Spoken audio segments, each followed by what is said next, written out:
The data shows that the median white family has 10 times more wealth than the average black family.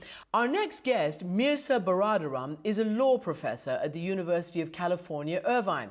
In her award-winning book, The Color of Money, Black Banks and the Racial Wealth Gap, she examines how black communities have been systematically shut out of the banking system. It's a big brick in the wall of structural racism.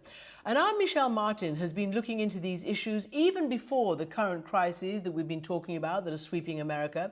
But of course, this conversation just shows how prescient these warnings have been. This conversation is part of our ongoing initiative about poverty, jobs, and economic opportunity in America. It's called Chasing the Dream. Professor Mirza Baradaran, thank you so much for talking to us.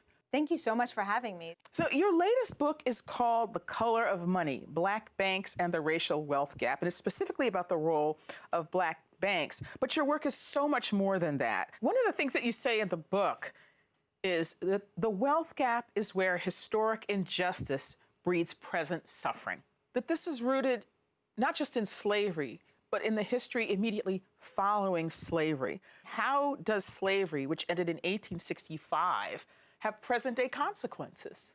One of the things I try to do in the book is to look at the myths that we tell ourselves about sort of American capitalism and then kind of show the reality and show the gap between, right? So the myth is that once slavery was ended, there was sort of capitalism and free markets, and since then there has been equality. And the reality is, on the economic front, the American markets were not open and capitalistic and free, right? Specifically in the protection of black property, which was never there, exclusion from certain jobs and markets. So after the Civil War and emancipation, instead of getting land, the free slaves did not get land. They got this savings bank. They put their money in the savings bank, trusting it, thinking that it was backed by the full faith and credit of the federal government, which it was not. It was advertised to be, and they lost half their wages. And this is in a time of heavy segregation and sharecropping, right? Sharecropping is an arrangement that is a debt arrangement. It was basically freed slaves going back to the plantations, some of which they had just sort of escaped from, and growing cotton in the same way they did under slavery, except for they were no longer slaves. They were, sharecroppers of the land. They were tenants. That was not a wealth-building mechanism. Meanwhile, a lot of, white Southerners and Westerners and Easterners were able to get benefits from the Homestead Act. If you look at, the 1934 era New Deal measures, those are much more consequential to today. So what the 1934 FHA and GI bills did is to sort of cement that racial segregation into law and policy. And what they did is go around drawing risk maps around the country. So this is before credit scoring or anything like that. And they said, look, if you live in this certain neighborhood, the risks are low, your property is going to gain value, and so we're going to insure your mortgage. And the way that they determine those neighborhoods is how white they were. So if you live in a white neighborhood and it continues and remains white, then you get your mortgage insured by the federal government. If you live in a black neighborhood or one that is what they called racially inharmonious, meaning there were, other races living aside each other, then you were in a high-risk neighborhood, which meant that your mortgage was not going to be insured. So those maps are followed by banks and by private lenders well into 1950s, 1960s. And you have, contracts, housing contracts, putting racial covenants in the contract. You have HOAs, you've got neighborhood associations, really just enforcing the boundaries of their neighborhood and excluding black and brown people. You make the argument that credit really creates wealth, and that if African Americans are locked out of the credit system, it keeps them poor. Why is that? So I want to distinguish between good credit and bad credit, right? So the good credit, the FHA loans, the GI bills, the kind of stuff that is, government subsidized, guaranteed, low-risk credit, a 30-year fixed-rate mortgage, things like that, that's good credit, right? So now you can pay, if you have a little down payment, you can pay basically less than you're paying in rent, and you're building equity in a house. That's a good mortgage credit that builds wealth, because then you're taking that little equity, that down payment that you put down, and creating wealth because your property is going to increase if it's in a certain neighborhood, or a student loan that is low cost you can use to go to college and then hopefully make some money and use that good credit. Bad credit is the stuff we talk about: payday loans and installment credit and subprime credit and high interest, high risk credit. So what you've had is I call it a Jim Crow credit market that has developed on top of these segregatory patterns. And so what we've offered a lot of white communities since the New Deal to now is lower cost credit, right?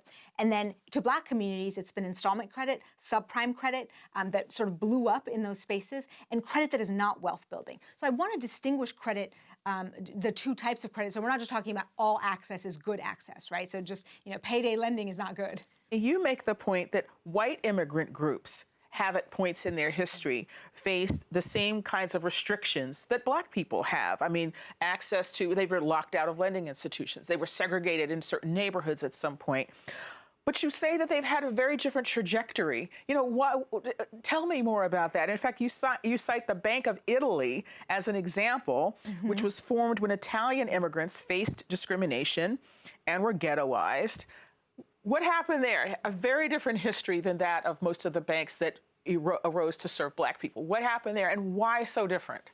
If you look at the Bank of Italy's example, it really does show the disparate impacts, the disparate sort of trajectories of the two different races. So Italians and Irish, many other foreign-born Arabs, Mexican immigrants, all sorts of people were also non-white. Some are still non-white, but looking at Italians and Irish specifically kind of just shows how these markets and sort of whiteness work. So but pre sort of New Deal, let's say, Italians and Irish were also excluded in the way that Blacks were. Although if you look at segregation patterns, it was never quite as stark. So when you look at the Black segregation patterns in certain spaces, Blacks were much more segregated than Italians and Irish, but Italians and Irish were excluded from a lot of these things. But post-FHA, post sort of New Deal credit, Italians and Irish sort of get included in that American suburban credit market. So they do get the GI Bill. They're not restricted from certain colleges. They are able to buy in communities that are, suburbs that are able to grow equity. And then so you look at Bank of Italy. Bank of Italy starts as a bank, just like a lot of the Black banks that I highlight in the book, as a response to exclusion. So when you have a Black community or an Italian community excluded from the mainstream credit system, what happens a lot is that the entrepreneurs within the community establish their own bank. So Bank of Italy establishes because Italians aren't getting banked by other mainstream institutions. But once Italians do become part of this FHA and GI Bill credit, Bank of Italy is able to thrive and survive. And it's in California, it's in San Francisco, and there's a lot of really great economic sort of tailwinds. And so Bank of Italy then becomes sort of, Bank of California, and then it is now Bank of America. Wait a minute, Bank of America started as the Bank of Italy? I mean, Bank of America is a consortium of a bunch of different banks, but yes, it starts as Bank of Italy that turns into Bank of America. And really, I mean, so do Italians, right? Italians are Americans, and as are all of us. But I think looking at the way that bank works really shows how certain immigrant communities have been included and others have not. You also give a case study of the fact that African Americans, even when they've attained some economic success, are often targeted for it. And you give the example of the Tulsa riots. What I'm hearing from you and what I read in your book is that a lot of what we have sort of seen as, police violence and, other forms of oppression really are economic terrorism.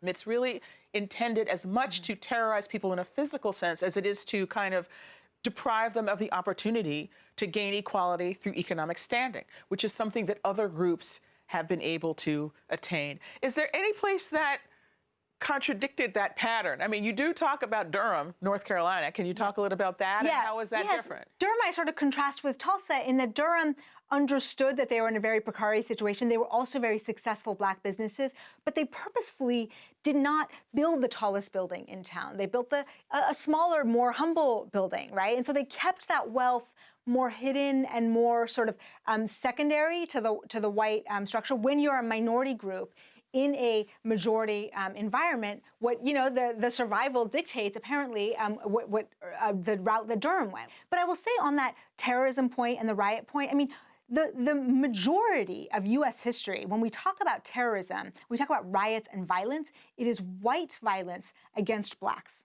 Okay, the paramilitary violence of the Klan, the riots in the North, and just quite frankly, just particular domestic terrorism. Anytime a black family moved into a white block, I mean, there are countless stories, and I tell a few of them, where a black doctor or, you know, some wealthy black person will move into a white community. And Jesse Binga, a black banker in Chicago that I highlight, his house was bombed like 10 times, and he kept moving because he's like, I'm an American citizen, I can live where I want.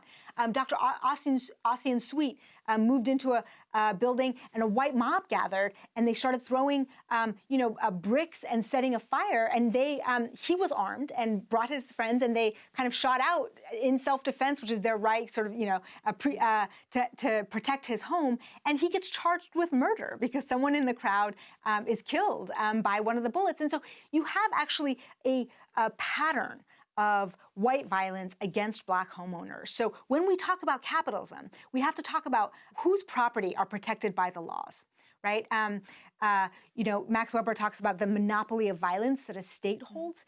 And so we have to talk about whose property is the state protecting and whose property is it not protecting. You know, on the question of capitalism, and you just sort of make the point in the book that black capitalism has been sort of embraced, you know, across the political spectrum throughout time. I mean, from Frederick Douglass to, you know, Richard Nixon, to Barack Obama, who are all, you know, obviously very different people.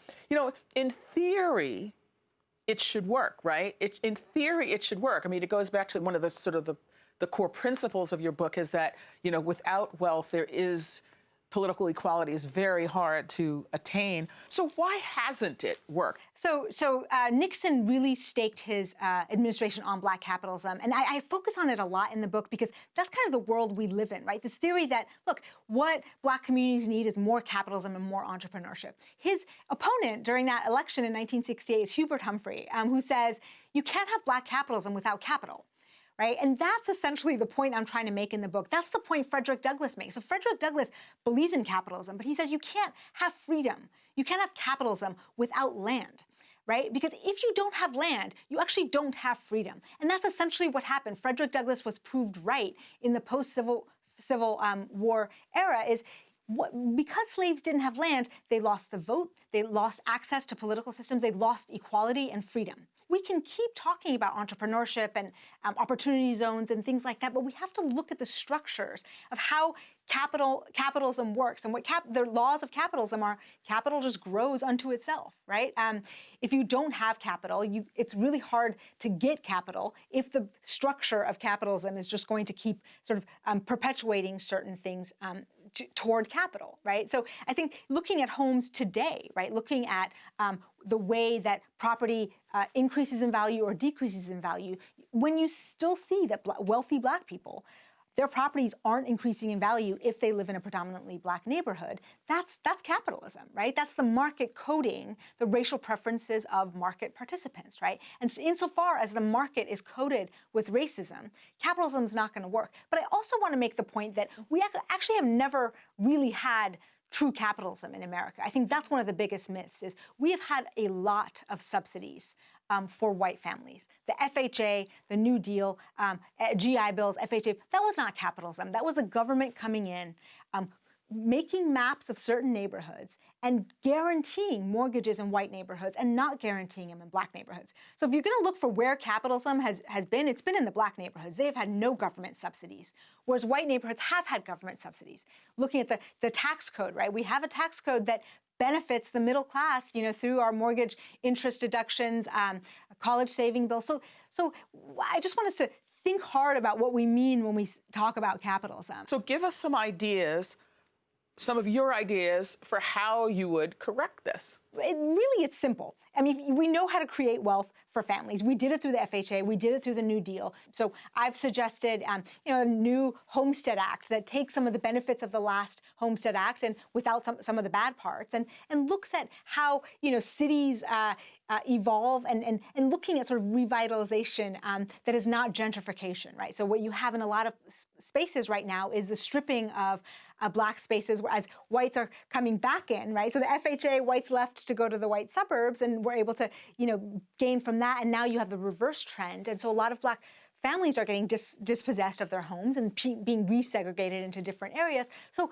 disrupting those patterns and allowing people to have equity as their properties revitalize. I think looking really hard at what reparations looks like. Every society that has taken from when you look at, the Holocaust, you look at South Africa, you look at the Japanese internment, we have done reparations. We as Americans have done reparations. Other countries that have done significant harm to a minority in breach of the social contract that we've promised. Our Constitution promised equal protection under the law in the 13th, 14th, and 15th Amendment, and those promises were violated. So what does damages look like, right?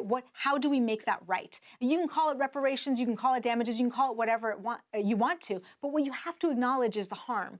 And then go to step 2 and 3 is how do we actualize some remedies? Talk briefly, if you would, about postal banking. That's one of the ideas that you've become known for. What is postal banking, and why is that something that you think would help? Yeah, so postal banking is actually an idea that is beyond just for the racial wealth gap, but for any communities that are in banking deserts now. What you've seen in the banking sector is this conglomeration and homogenization of banks, and as Bank of America, going back to that example, has gobbled up a bunch of different banks in this, 10-year merger wave that it's done. Is what it does is it closes up banks in areas that are less profitable. So we're talking about rural areas, in the South, in the West, in the middle of the country, white, Black areas that are just low income, that are just not profitable for a bank. So what happens in these areas is people have to drive, 30 miles to an ATM and a 7-Eleven and pay $7.50, right? Or they can, go to Walmart or a payday lender or a check casher to get their financial transactions. And so the idea with a postal bank is to actually have the post office, which by its original mission is in every community,